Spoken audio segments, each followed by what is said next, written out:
محمد مطر أخ الدكتور خالد الشهير. شكرا للأخ الرئيس، والشكر موصول كذلك لزميلي النائب الفاضل الدكتور حامد المطر.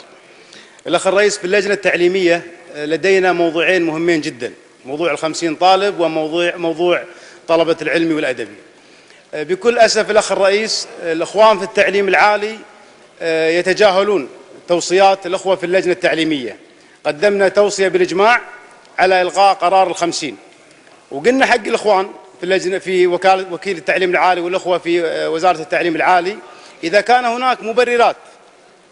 هناك مبررات علمية منطقية احنا ندعمكم في قراركم، لكن للأسف لم نجد أي قرار.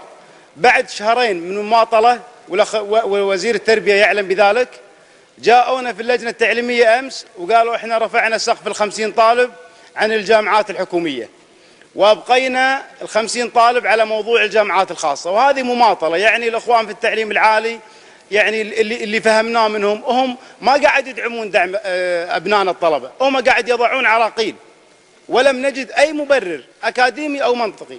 قلنا لهم إذا أنتم تجدون أن هناك جامعات عندها مشكلة، وقف هذه الجامعات، لا تعمم القرار على كل دول العالم. احنا اليوم مطلوب منا ندعم أبنائنا. القضية الأخرى الأخ الرئيس، فيما يخص استكمال طلبة الأدبي والعلمي، قعدنا مع الإخوان في التعليم العالي والتطبيقي، والأخ وزير التربية شكل لجنة مشتركة من التعليم العالي ومن التطبيقي لبحث هذا الموضوع. تفاجأنا الأخ الرئيس أن اللجنة المشتركة اللي شكلها وزير التربية رفعت تقرير، وهو التقرير الثالث. هذا التقرير يوصي بإلغاء هذا القرار، بمعنى أنه يسمح لطلبة العلمي والأدبي باستكمال دراستهم.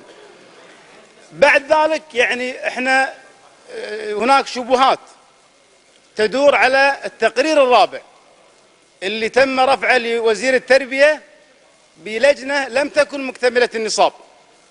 فلذلك الأخ الرئيس، نحن نعتقد في اللجنة التعليمية أن هناك تلاعب من قبل الأخوة في التعليم العالي، لذلك نطالب بتشكيل لجنة تحقيق.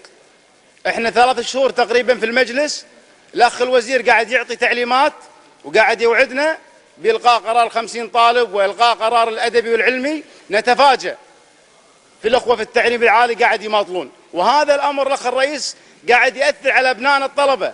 اليوم أبنائنا الطلبة قاعد يدرسون في كل جامعات دول العالم على الويتنج. يعني عندنا حالة عرضناها على الوزير وعلى وكيل التعليم العالي، الطالب حسين السيري، هذا الطالب معدله 83، الأول على الدفعة وكرمه سمو الأمير، ولهذه اللحظة معطل قبوله على موضوع ال50 طالب.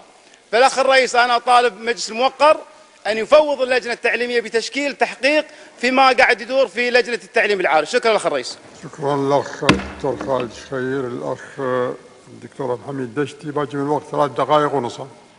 ناخذهم.